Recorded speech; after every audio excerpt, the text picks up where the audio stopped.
Hi hello నమస్తే welcome to our channel. నేను సౌజన్య. Malviya Malhotra. So ఇప్పుడు రాజ్ తరుణ్ అలాగే లావణ్య వీళ్ళ పేర్లతో పాటు మాల్వియా మల్హోత్రా పేరు కూడా వినిపిస్తోంది. ఆల్ ఆఫ్ సడన్ గా నైట్ లావణ్య వెళ్ళి రాజ్ తరుణ్ అలాగే మాల్వి మల్హోత్రా ఉన్నటువంటి ఇంటికి వెళ్ళి హడావిడి చేసింది, గోల గోల చేసింది, ముంబై పోలీస్ స్టేషన్ దాకా తీసుకొచ్చిందని మనకు తెలుస్తుంది. మరి ఈ అంశానికి సంబంధించి మనతో మాట్లాడడానికి ఈ రోజు మనతో పాటు ఉన్నారు బహుముఖ ప్రజ్ఞాశాలి ఇంగో సాయి కరుణమ్మ గారు ఉన్నారు. వారితో మాట్లాడదాం. నమస్తే అండి. నమస్తే. సో లావణ్య లావణ్య పేరుతో పాటు వెనకాల చాలా పేరు వినిపించాయి. మస్తాన్ సాయి, చింటూ అని, అర్పిత్ అని ఇలా చాలా ఉన్నాయి. అండ్ రాజ్ తరుణ్ పేరు కూడా వినిపించింది. సో ఆల్ ఆఫ్ సడన్ గా ముంబైలో మెరిసింది లావణ్య. అక్కడ మాల్వి మల్హోత్రా ఫ్లాట్, అక్కడ తను ఉంటున్నటువంటి ఫ్లాట్ కి వెళ్ళి మిడ్ నైట్ ఎప్పుడో వెళ్ళారు. వెళ్ళి గట్టిగా అరవడం, అబ్యూజింగ్ లాంగ్వేజ్ యూజ్ చేయడం కూడా చేసింది లావణ్య అన్నట్టుగా వార్తలు వినిపిస్తూ ఉన్నాయి. So finally Mumbai police station కి రాజ్ తరుణ్ అండ్ మాల్వి మల్హోత్రా కూడా రావడం జరిగింది అంటున్నారు. సో అసలు ఏం జరిగింది, అసలు ఏంటి, లావణ్య ఎందుకు ముంబై వెళ్ళి మాల్వి మల్హోత్రా ఫ్లాట్ కి వెళ్ళి అలా ఆ రకంగా అరవడం చేయడం ఎందుకంటారు? లావణ్య రాజ్ తరుణ్ అనే వ్యక్తిని ప్రేమిస్తున్నాను అని చెబుతున్నారు మొదటి నుంచి. ఇప్పటికీ కూడా అతనంటే అమితమైన ప్రేమ ఉండబట్టే మేమిద్దరం లివింగ్ టుగెదర్ అయినప్పటికీ భార్యాభర్తలు అనే భావన ఆవిడలో పెట్టుకుంది. చట్టరీత్యా అయితే వాళ్ళకి ఏ రకమైన వివాహము జరగలేదు. కేవలం దండలు మార్చుకున్నారు. ఆయన ఏదో నల్లపూసలు బంగారం గొలుసు కొనిచ్చట. ఇప్పుడు దాందే ఉందండి, ఎవరైనా పెళ్లి చేసుకుంటాము అంటే డబ్బున్న వాళ్ళు కొనిస్తూ ఉంటారు. అలా ఈ అమ్మాయి అడిగింది, ముచ్చట పడింది, స్నేహితురాలు కొనిచ్చాడు. అంత మాత్రాన వాళ్ళిద్దరికి పెళ్ళైనట్టు కాదు. అది పాపం ఆ అమాయకురాలు అర్థం చేసుకోవట్లేదు.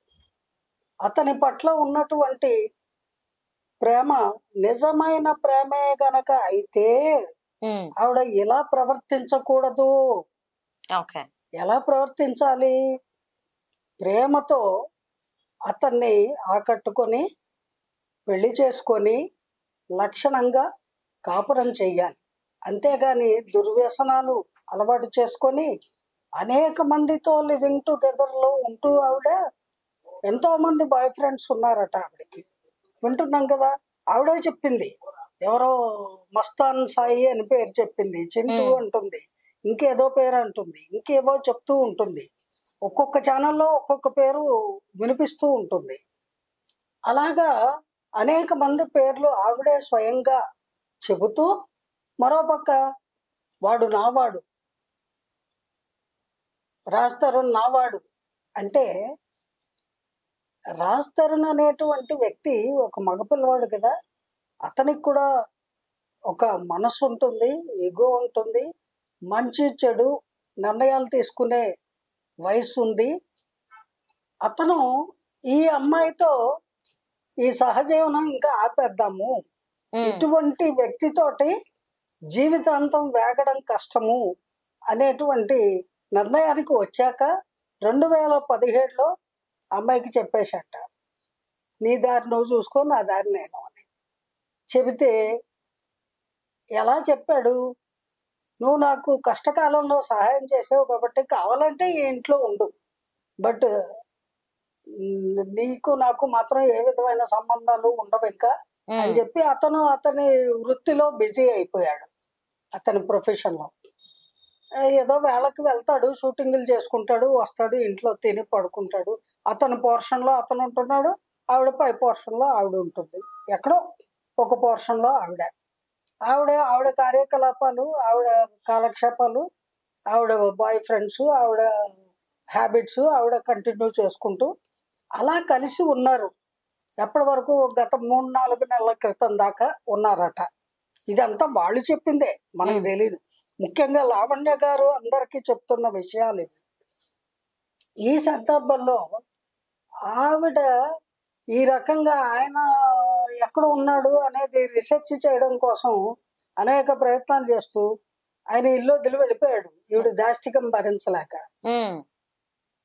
వెళ్ళి వెళ్ళి వెళ్ళి బొంబాయి చేరుకొని అక్కడ మాల్వి మల్హోత్రా అనేటువంటి నటీమణి ఇంట్లో ఉన్నాడు అని తెలుసుకొని చెప్పబెట్టకుండా ఆల్ ఆఫ్ సడన్ ఆవిడ ఇంట్లోకి చొరబడి తన తండ్రిని మరికొంతమందిని తీసుకొని వెళ్ళిపోయి అక్కడ నానా బీభత్సవం సృష్టించి పిచ్చగా అరిచి అడ్డమైన బూతు భాషని వినియోగించి బూతులు తిట్టి వాళ్ళ కుటుంబ సభ్యులందరినీ కూడా అబ్యూస్ చేసి ఆ అమ్మాయిని మాల్వి మల్హోత్రాని కూడా మగవాళ్ళు కూడా ఉచ్చరించినటువంటి పదాలతోటి హిందీలోను ఇంగ్లీష్లోను తెలుగులోను 3 భాషల్ని కూడా ప్రయోగించి చాలా నీచమైన బూతులు తిట్టింది. అది వీడియోలో చూసాం మనం. అలా తిట్టి సారాంశం ఏమిటి, నా వాడిని నాకు ఇచ్చేయి, ఏదో ఆవిడ దొంగిలించి తీసుకొచ్చినట్టు. అతనికి వ్యక్తిత్వం లేదా, అతనికి ఫ్రీడమ్ లేదా? ఉంటుంది. అతను ఏమి ఈ అమ్మాయికి బైండ్ ఓవర్ కాలేదు. అతను చట్టబద్ధంగా ఈ అమ్మాయిని వివాహం చేసుకోలేదు. ఈ అమ్మాయినే కాదు, ఏ అమ్మాయిని కూడా పెళ్లి చేసుకోను అని చెప్పాడు. తన జీవితకాలం అంతా అలాగే ఉంటాను అన్నాడు. అతని ఇష్టం అండి, అతని వ్యక్తిగత విషయం అది. లివింగ్ టుగెదర్ లో ఉంటాడో, గర్ల్ ఫ్రెండ్స్ తో తిరుగుతాడో, లేదా బాయ్ ఫ్రెండ్స్ తో తిరుగుతాడో అతని ఇష్టము.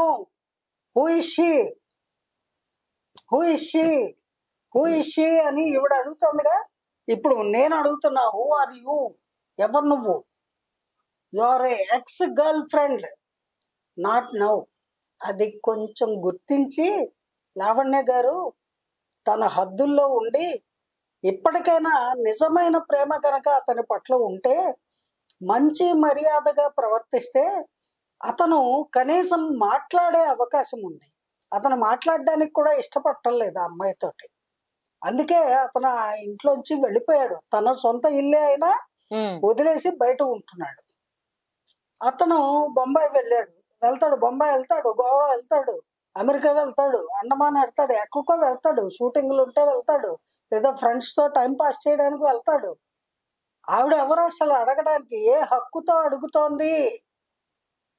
ఈ విషయం తెలుసుకోవడానికే వాళ్ళు పోలీస్ కంప్లైంట్ ఇచ్చారు.